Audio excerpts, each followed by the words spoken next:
This is NBC, the national broadcasting company.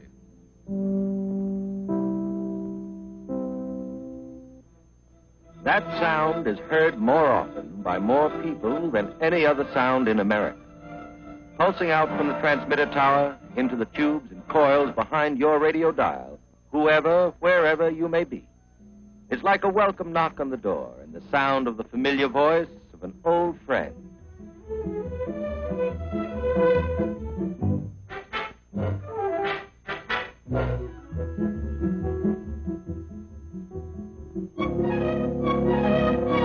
The welcome voice of NBC speaks many languages, music, the crosstalk of forum and discussion. It speaks the clipped and colorful lingo of sport, the many hundred tongues and tones of drama. It speaks the language of laughter, the rippling idiom of comedy. And it tells the world of how the world spins with the voice of truth. These are voices of NBC today, versatile and modulated. But do you remember more than 20 years ago when radio was learning to talk?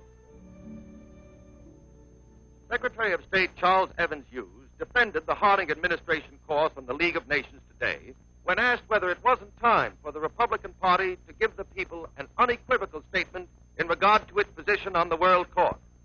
He denied that its voice was a whisper crackling with static, and you stayed up till 3 scratching a crystal with a wire cat's whisker to log Pittsburgh 50 miles away. And then radio moved up from the cellar to the parlor, its earphones replaced by a handsome cone speaker, big enough for Dad to get his whole head in as he still tried for distance. Maybe Cincinnati direct on a clear evening. But it was a magic night late in 1926 when Dad switched to his local station and found that it was linked by telephone lines to 19 other stations to form the National Broadcasting Company. The creation of this pioneer network meant that a broadcast originating from any of these affiliated stations could be heard clearly in the area served by all the others, and always at the same spot on Dad's dial. Now radio was going places, and NBC went with it, extending its network from coast to coast, spanning the nation, to bring the on-the-spot, play-by-play report of Graham McNamee describing the doings in Pasadena's sunny Rose Bowl to winter-bound listeners in New York.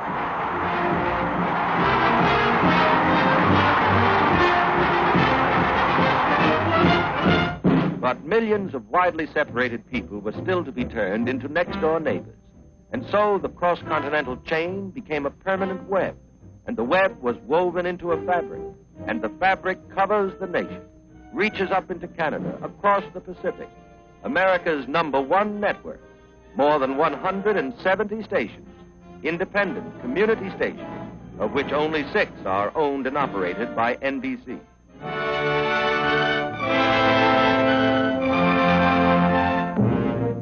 But to affiliates and key stations alike, the industry's focal point is in Radio City, the city within a city. Here at New York's Rockefeller Center is home site and hearth side for the NBC family. And here the welcome mat is laid out for over 500,000 visitors a year, friends from all over the world who've dropped in to see what goes on behind their radio dial.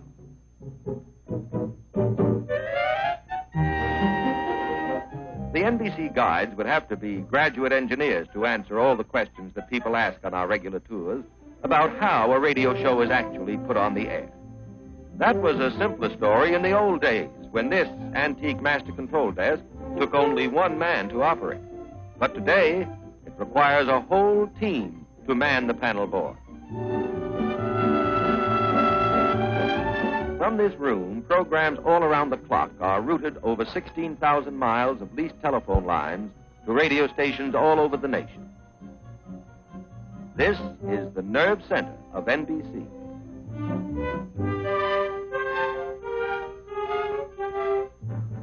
You know, what you hear on the air represents only a fraction of the effort that goes into network radio. The microphone doesn't pick up, for example, the sound of the teletypes in the communications department, which connect our key cities and handle the 3,000 messages a day which are necessary to bring your shows in on cue. You can't tune in on the traffic department either, but without it, no telling what you'd get. On this board, every minute of the broadcast day is programmed weeks in advance to be constantly checked and rechecked for split-second transmission to the proper station. Our guests naturally always want to see some of the voices that they hear every day at home. So they usually stop in on a rehearsal studio. Here, behind a soundproof window, they can eavesdrop on a popular daytime serial, getting a final run-through before airtime. Thank you, nurse. Do you want me to stay, Doctor? No, it won't be necessary, thank you, nurse. Yes, Doctor. Sit down, Mrs. Everett, please. Well, Doctor, maybe you found out what's wrong with my husband. Maybe you can tell me about him. All those other doctors. Gertrude, that's Yeah. swell. I liked your entry line. It was flat and it's good characterization. Now, I want to get two emotions in this last speech of yours.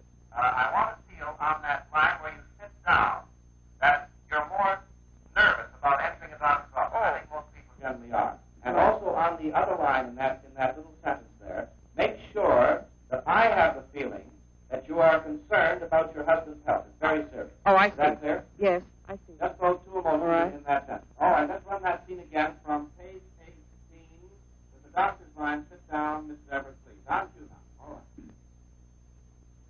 Sit down, Mrs. Everett. I guess people are more current events conscious these days because they always want to see the NBC newsroom and maybe catch a glimpse of the dean of commentators, Mr. Kaltenborn. And that's the news picture as it looks in post-war Europe tonight. Confused enough to be sure, but certainly not altogether hopeless. Good night.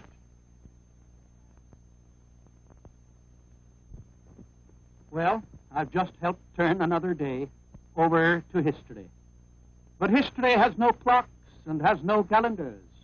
And that's why NBC has provided a room where history can be recorded eternally. That's the newsroom. Let's visit it for a bit, shall we? All night and all day, every day in the year, these machines bring the world's news to NBC for processing. A bell signal will indicate that a really hot news story is on the wire.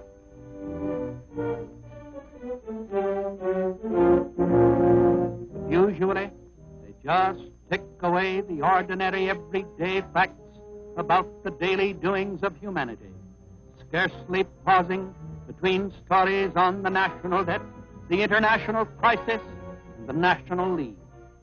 It is our job here to sift these facts, to analyze and evaluate them, bring them into focus with their background, and turn them into stories for radio's newspaper, the only newspaper which is perpetually going to press. Radio's magnificent job of reporting the news is a matter of record. Very little of note has occurred in the last 20 years that hasn't cut a groove in the wax of NBC's permanent transcription file. Radio is not just a thing of the moment. Reserved for all time in its archives are the sounds, the words that history made and spoke as they happened, while it was actually happening.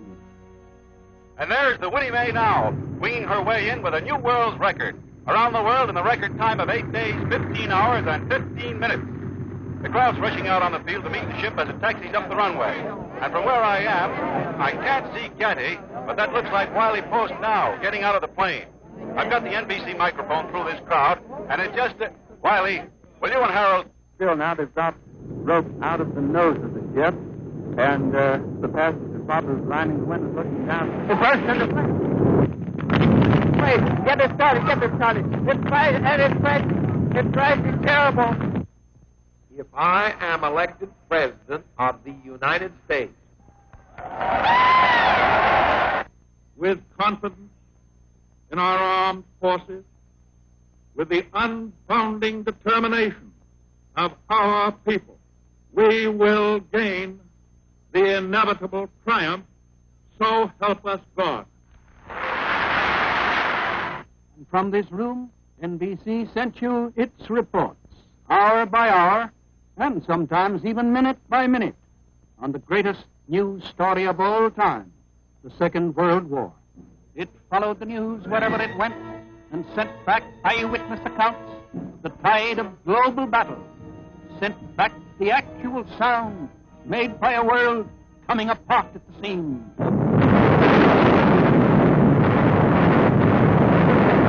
And so today, NBC News and Special Events, mindful of its obligation to keep America informed, has enlarged its facilities so that everyone in sound of a radio has his ear to the ground.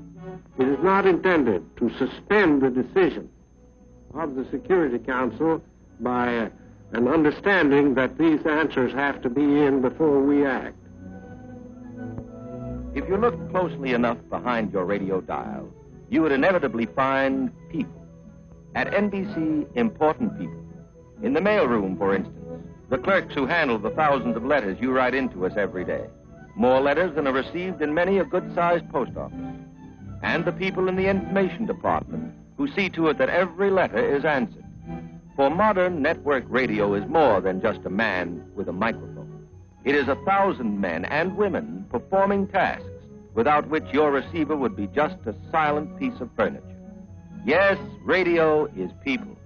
Everyone from the man who tells you who's in Studio 8H to the men who make a living slamming doors and breaking dishes.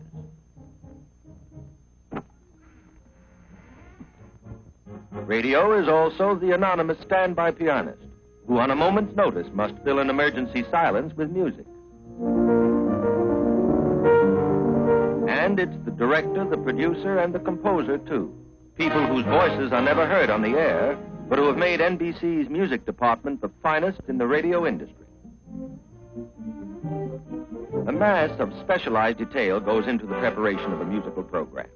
Every selection must first be investigated for clearance and performance rights.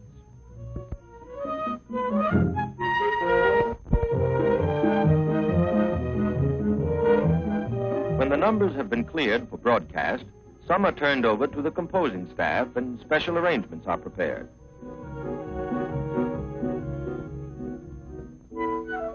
The balance of the program may come from orchestrations on file at NBC, the largest and most complete working music library in the world, containing everything from swing to symphony.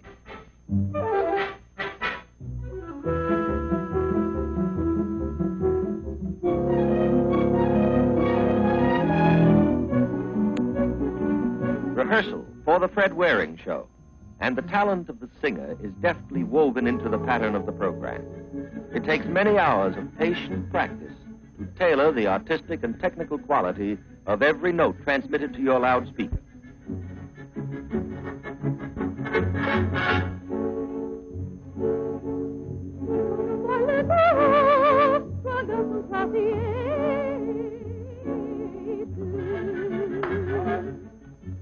Rehearsing, revising, rewriting, time to the relentless sweep hand of the stopwatch. And finally, they're on the air. Fred Waring and the Pennsylvanians broadcasting today from Radio City in New York. And here to greet you on this nice Thursday is your host, Fred Waring.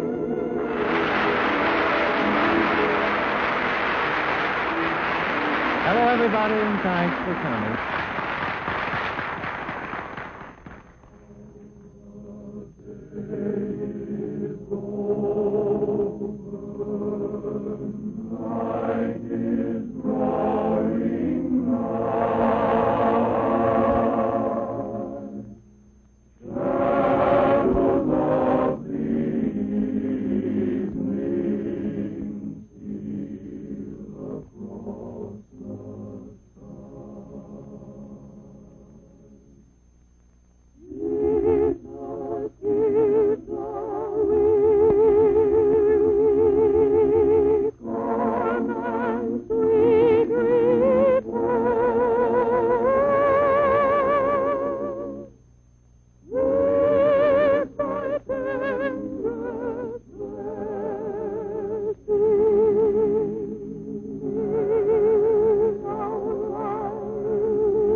NBC New York is also the eastern terminus of radio's most famous thoroughfare, Allen's Alley. Tell me, Mr. Moody, what are your feelings about the radio?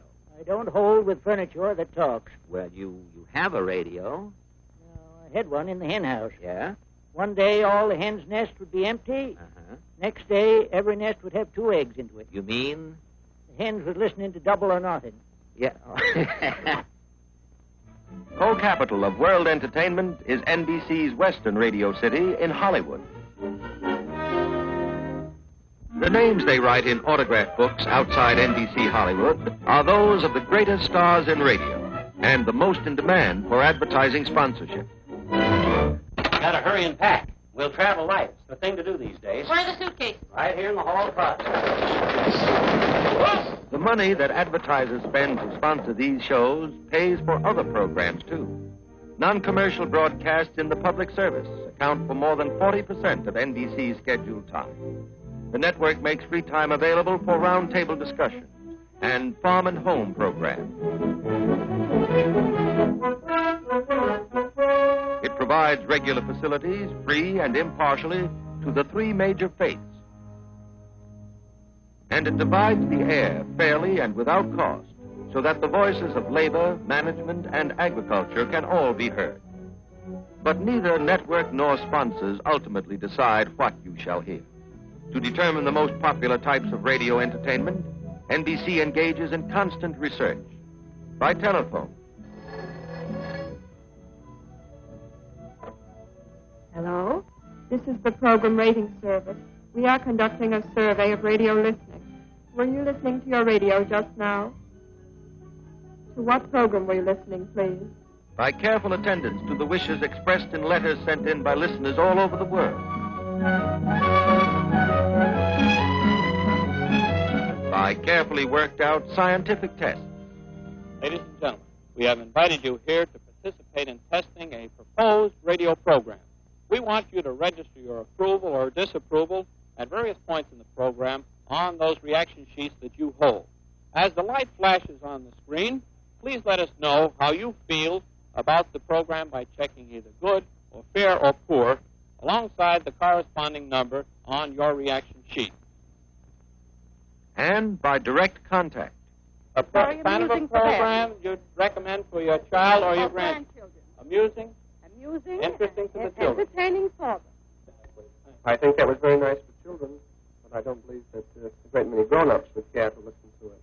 How did you feel? You've heard these older folks say it's a good program for youngsters. How do you feel being a youngster? Well, it was boring at first, but then it got a little interesting as it went on in history. All right, you feel perhaps the program Childish. is a little childish. That's right. NBC's obligation to its listeners is founded on its basic respect for the American home. All material for the microphone is examined in the light of a zealously guarded code. The ordinary standards of good taste and public conscience incorporated into the network's program policy. For NBC knows that vigilance is the price that radio must pay for its stewardship of the air.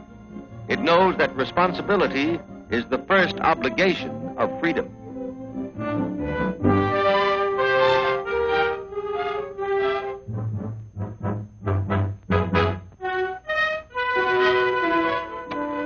The freedom of every American to turn the switch on his radio and listen without a license to what he pleases when he pleases, and to pay no tribute for what he hears, was guaranteed by the Constitution more than 100 years before the first practical sputter was ever coaxed out of the electromagnetic wave. The freedom of the air in America is inalienable. To extend this American freedom into new and uncharted wavelengths, NBC in 1941 established the first commercial television station in the country, began immediately to expand it into a network. Adding sight to sound, it opened an electronic window, rang up the magic curtain, and ushered you to the first row, to the best seat in the house, your own easy chair.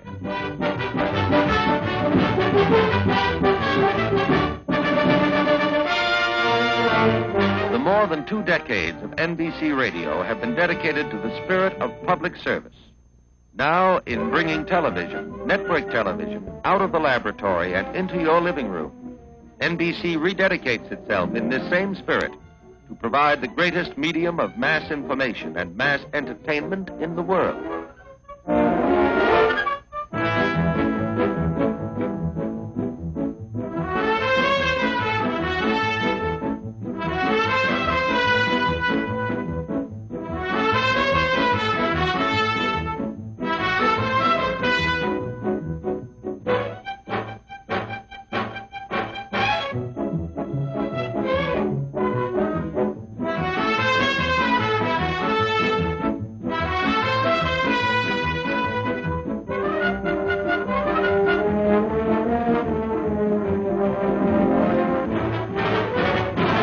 From the primitive rock crystal of yesterday's radio is the crystal ball of television, in which is visible a whole new era of communication.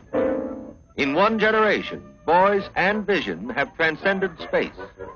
Science, engineering, and organization have harnessed the ratio between light and sound, so that radio or television, if you look behind your dial that is set at NBC, you will find that you are tuned in on today and focus on tomorrow.